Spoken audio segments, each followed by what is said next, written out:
እኛ ለሁሉም ያሳወቅን ነው ለዓለም መንግስታት ለሁሉም የችግር ሄደው አህጉራዊ ነው ዓለማዊ ነው ስለዚህ እናንተም ይመለከታችኋል ስለዚህ ራሳችሁን ድርሻ ተጫወቱ ወሳኞች እኛ ነን ሀገር ውስጥ ያለነው ሁሉ ህዝቦች ብሔር ብሔረሰቦች ነን ግን እናንተም ድርሻ አላችሁ ብለናል ወደ አላስፈላጊ ነገር እንዳንገባ በማለት ስለዚህ ብለን የራሳችን ሐሳብ ማራመድ ብቻ ሳይሆን በዲፕሎማሲው መስክም እንዲያውቁት ውጊያው ያስፈልግም ይላል ወደ ውጊያ ከተገባ ግን ሙሉ ኃላፊነት የሚወስዱት አሁንም የሁለቱ መንግስታት መሪዎች ናቸው በቅንጅት የሚሰራ ነው ኢትዮጵያ ማወቅ አለበት ይሄኛው ትግራይን ለመቀጥቀጥ ከውጭ ኃይል ተባብሮ የሚሰራ መንግስት አለን ይሄ ሁላችን ጥያቄ ነው የትግራይም ሊሆን አይችልም እንደ ትግራይ ግን እኛ ተዘጋጅተናል አይ በዱላ ነው መቀጠቀጣቸው በርከክ ይችላልው ብሎ የሚመጣ ካለ እና እንገጥማለን እንደ ህዝብ የሚሊሻ የልዩ ኃይል አይደለም የህዝብ ውጊያ ነው ይሄን አውቀው ነው መምጣት ያለበት ማንኛውም ኃይል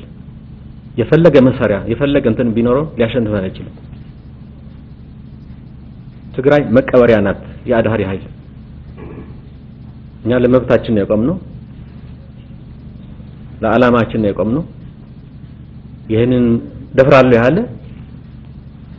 ለመስዋዕት እንከፍላለን ለዓላማችን ብለን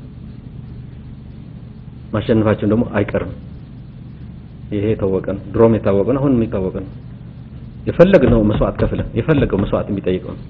ችግር ተቋቁመን ከየትም አቅጣጫ የሚመጣው ገጥመን ማሸነፍ እንችላለን ይሄ ግን የትግራይ ህዝብ ብቻ መሆን የለበትም ነው ሁሉም የራሱን ድርሻ መጫወት አለበት ወደ ውጊያ እንዳንገባ 10 ጊዜ እያልን ያለን አያስፈልግም የአምባገነን ስራ ብቻ ነው ይሄ ውጊያ የሀገሪቱ ቀጣይ እድገት የሚፈልግ ዲሞክራሲያዊ ነኝ የሚል ይሄ ሊያደርገው አይችልም ሀገሪቷ ትበተን የሚል ኃይል ብቻ ነው ወደዚህ ከገባን መበተን አይቀርም ወደ ውጊያ ከገባን አይቀርም ማን ነው በጉልበት አንድን ህዝብ አንበርክኮ ረግጦ የሚገዛው አይቻልም ስለዚህ የከፋ ጉዳት እንዳይደርስ እኛም በበኩላችን ጥረት እናደርጋለን ጥረትም እያደረግን ነው ይሄ ጥረት አሁንም ማድረገውም የሱ አካል ነው አደጋ እየመጣ ነው ፊት ለፊታችን አለ የቅርብ ፊት ለፊታችን አለ